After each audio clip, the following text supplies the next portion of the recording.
이 아침 우리에게 주시는 하나님의 말씀 시편 141편입니다.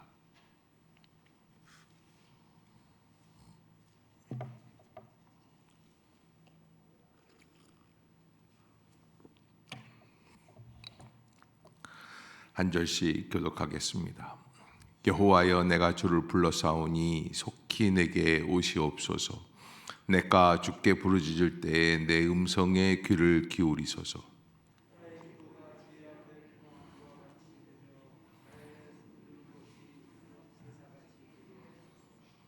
여호와여, 내 입에 파수꾼을 세우시고 내 입술의 문을 지키소서.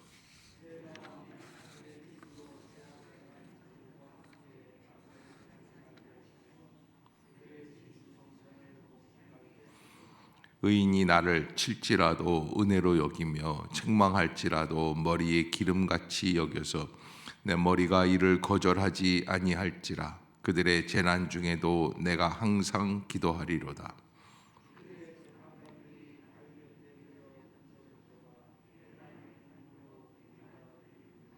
사람이 밭가라 흙을 부서뜨림 같이 우리의 해골이 스올 입구에 흩어졌도다.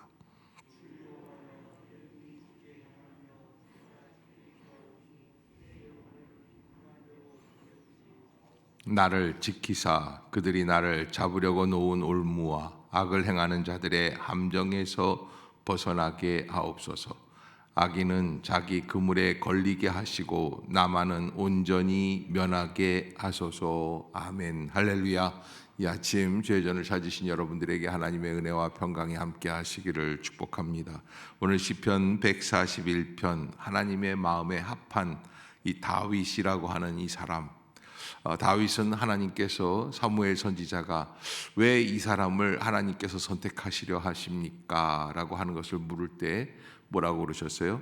저는 내 마음에 합한 사람이다.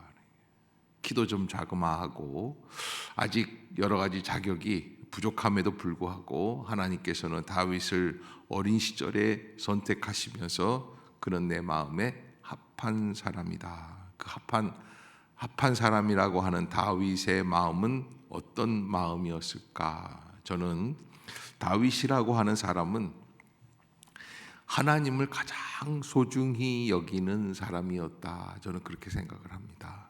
그래서 여기 오늘 본문에도 보면은 내 음성에 귀를 기울이소서 1절에 이렇게 시작을 하지 않습니까? 내 음성에 귀를 기울이소서. 그런데 기도하는 다윗이죠. 기도하는 다윗인데 이 기도하는 다윗뿐만 아니라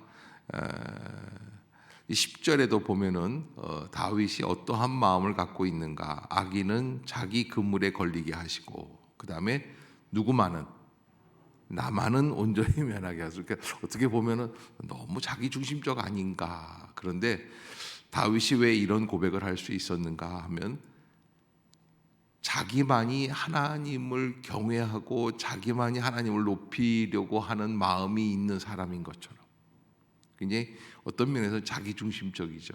그러나 얼마나 열정적으로 주님을 향해서 자기의 물질을 헌신하고 자기의 노력, 하나님을 위해서 시편을 짓고 잠언을 쓰고 하나님의 은혜 가운데 모든 것을 최선을 다해서 하나님의 영광을 위해서 살아가려고. 다윗은 어린 시절에 형들에게 식량을 가져다 주기 위해 전쟁터에 나갔다가 골리앗이 하나님을 모욕하는 그런 모습을 보게 되지 않습니까? 그리고서는 그 자리에서 물맷돌 5개를 들어서 던지는데 골리앗이 그 자리에서 쓰러지게 되죠. 어떻게 보면은 우연의 일치 같은데 저는 그 사건 속에서 가만히 볼 때 하나님께서 이 다윗을 쓰시려고 작정하셨구나. 왜냐하면 물맷돌 돌 하나가 골리앗과 같은 그 거인을 쓰러뜨린다는 것은 있을 수 없는 일이에요. 그러나 하나님이 하시면 가능하다. 하나님이 하시면. 그러면 여러분 가만히 보세요. 그 골리앗을 쓰러뜨린 게 다윗이냐 하나님이냐라는 거예요. 가만 생각해 보세요. 누가 한 거예요? 하나님이 하신 거예요. 그런데 골리앗을 쓰러뜨리겠다고 결단하고 나서는 거는 누가 하는 거예요? 그건 내가 하는 거예요. 아시겠어요? 여러분, 내가 주님 앞에 헌신하겠습니다. 내가 내 물질을 주님께 드리겠습니다. 나의 건강을 다하여 헌신합니다. 내가 최선을 다하여 주님을 높이려고 원합니다. 요 마음은 내가 하는 거예요. 그러면 우리는 어떤 사람들이냐? 다 결단하고 삽니다. 어떻게 결단을 합니까? 나는 요렇게만 할 거야 라고 하는 자기의 한계가 다 있어요. 그래서 무슨 일을 하다가 조금 어려운 일이 있으면 뭐라 그래요? 이 정도는 아니지. 그 무슨 얘기예요? 자기의 한계를 벗어났다는 거예요. 그래서 우리가 하나님을 섬기고 하나님을 믿는다고 하는데 가장 소중한 거는 나의 한계를 뛰어넘고 하나님만을 위하는 마음. 아멘. 그래서 그 마음 가운데 있기 때문에 위기 속에서는 내가 주께 부르짖을 때 내 음성에 귀를 기울이소서. 사실 다윗이 그 위대한 일들을 많이 하고 통일 제국을 세우기도 했지만은 다윗만큼 또 악한 일을 했던 사람이 또 있을까? 자기 부하의 아내를 간음하면서 또 그 죄를 덮기 위해서 어떻게 했습니까? 청부살인까지 했단 말이에요. 살인교사죄까지 지었어요. 그런데 여러분, 그렇게 하나님 앞에서 하나님만을 소중히 생각하는 마음이 있기에 하나님께서 또 그 마음을 받으시고 또 그 죄를 덮어주시고 다시 회복되는 모습들을 보게 돼요. 그래서 우리가 가만히 보면은 이 하나님 앞에서 하나님의 마음에 합하여지는 것이 얼마나 인생의 중요한 일인가라는 것을 알 수 있게 되는 거죠. 누구나 다 죄는 짓습니다. 그러나 죄는 짓지만 죄의 가리움을 받는 것은 선택받은 사람들이에요. 왜 그렇습니까? 우리가 하나님 앞에서 하나님 마음에 합한 자로서 살아가야 그 죄가 덮어지고 회복이 되고 치유가 되고 나갈 길이 열리는 거예요. 그렇지 않으면 우리는 잠시라도 하나님 앞에서 서 있을 수 없는 부족한 사람이 될 수밖에 없다라고 하는 것을 여러분들이 잊지 마시기를 바라겠습니다. 내가 주께 부르짖을 때 내 음성에 귀를 기울이소서 하는 것 보면 다윗은 어떠한 어려움이 있든지 하나님 앞에 엎드려 하나님께 뭐 하는 거예요? 기도하는 사람이었다라는 것도 할 수 있죠. 적어도 그는 하나님을 사랑하느냐 하나님을 사랑하지 않느냐의 기준을 잘 알고 있고 하나님을 사랑한다면 이 정도는 사랑해야지 된다라는 것을 알고 있고 4절에도 보면은 이렇게 돼 있어요. 내 마음이 악한 일에 기울어 죄악을 행하는 자들과 함께 악을 행하지 말게 하시고 그들의 진수성찬을 먹지 말게 하소서. 그들의 진수성찬을 먹지 말게 하소서라는 뜻은 바로 하나님 앞에서 너무 이 잘못된 길로 나아가는 죄악된 길로 나아가는 하나님을 두려워하지 않는 그런 세상적인 세속적인 사람들의 방법으로 나아가지 않는 그 길을 선택하는 그게 믿음의 길이죠. 근데 이 믿음의 길이라는 게 참 대단한 것이 5절에 보면 다윗은 이런 표현을 해요. 의인이 나를 칠지라도 은혜로 여기며 여러분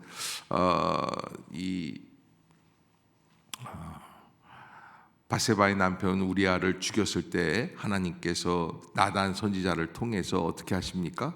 네가 바로 그 죄인이다라는 것을 지적하지 않습니까? 그 하나님이 지적하시지만 누구를 통해서 하십니까? 선지자를 통해서 하십니다. 그 선지자를 통해서 지적을 하실 때에도 그때의 마음 가운데 하나님께서 주시는 놀라운 감동이 있으면서 그 앞에 다윗 왕이 어떻게 했어요? 무릎을 꿇어요. 내가 죄를 지었습니다. 아무나 그렇게 할 수 없는 거거든요. 의인이 나를 칠지라도 은혜로 여기며 책망할지라도 머리에 기름같이 여겨서 내 머리가 이를 거절하지 아니할지라. 굉장히 중요한 고백이에요. 하나님 앞에서 선택받고 하나님 앞에서 좋은 일을 많이 하고 하나님께 영광을 돌리고 이런 것들은 다 어느 정도는 따라갈 수 있을 것 같아요. 그러나 그 높은 지위에, 최고 지위에 앉아 있을 때 자기가 한 죄를 지적하는 나단 선지자 앞에서 무릎을 꿇을 수 있는 것은 쉬운 일이 아니에요. 아무나 할 수 있는 일이 아니다. 그래서 다윗의 이 기준은 자기 중심적인 그런 믿음이지만 그러나 하나님의 말씀 앞에 온전한 마음으로 순종하고 나아가는 열린 마음이었다. 이게 참 중요한 구절이 아닐까 싶어요. 저는 다윗이 위대한 왕이 될 수 있었던 것은 바로 말씀 앞에서 또 하나님의 선지자 앞에서 무릎을 꿇을 수 있는 그 겸손한 심령, 거기에 하나님의 능력이 나타나지 않을까라고 하는 것입니다. 더 나아가서 8절에 보면은 주 여호와여 내 눈이 주께 향하며 내가 주께 피하오니 내 영혼을 빈궁한 대로 버려두지 마옵소서 그래요. 그래서 항상 다윗의 마음은 누구를 향하고 있습니까? 주님께로 향하고 있었다. 따라해 봅시다. 내 영혼이 주님만을 바라기 원합니다. 그러니까 내 눈이 주께 향하며 내가 주께 피하오니 그래요. 주님만을 바라보는 거예요. 그래서 주님께 집중되어 있는, 사람에게 집중되어 있는 것이 아니라 세상에 집중되어 있는 게 아니라 오직 주님께만 집중되어 있는 모습이다.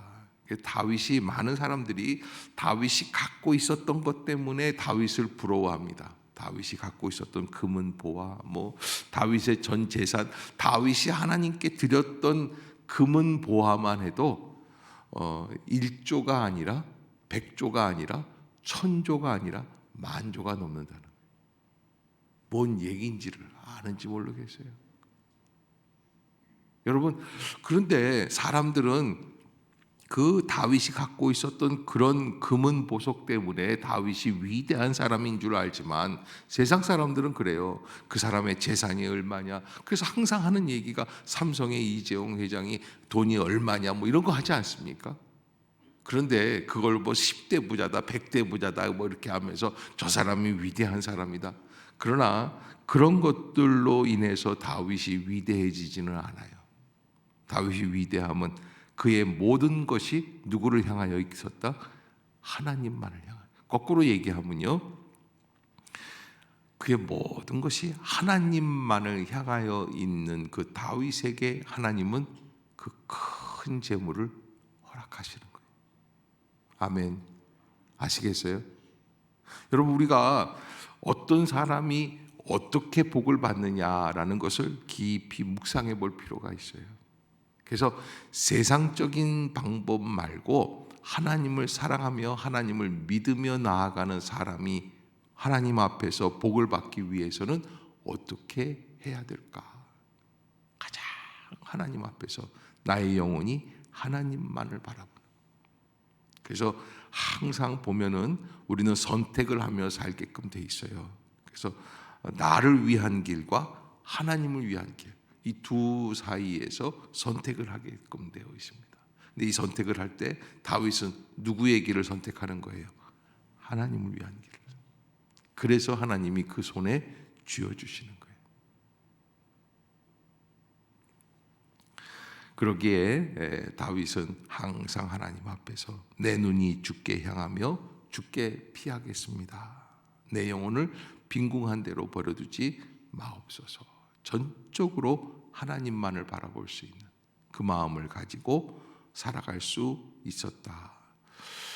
다윗이 잠깐 어려움을 겪으면서 누군가 사람들에 의해서 연단을 받으면서 괴로움을 겪었었던 시절에 드렸던 시편이라 여겨집니다. 그러나 이 시편 속에서 다윗이 평생을 간직하고 있었던 그의 강직한 마음, 오직 주님만을 바라보는 심령. 아멘. 그 마음이 온전히 우리 안에도 임하고 또 새로운 봄을 바라보고 준비하는 이 2월 계절에 새로운 능력으로 우리에게 시작될 수 있기를 주의 이름으로 축복합니다. 기도하겠습니다.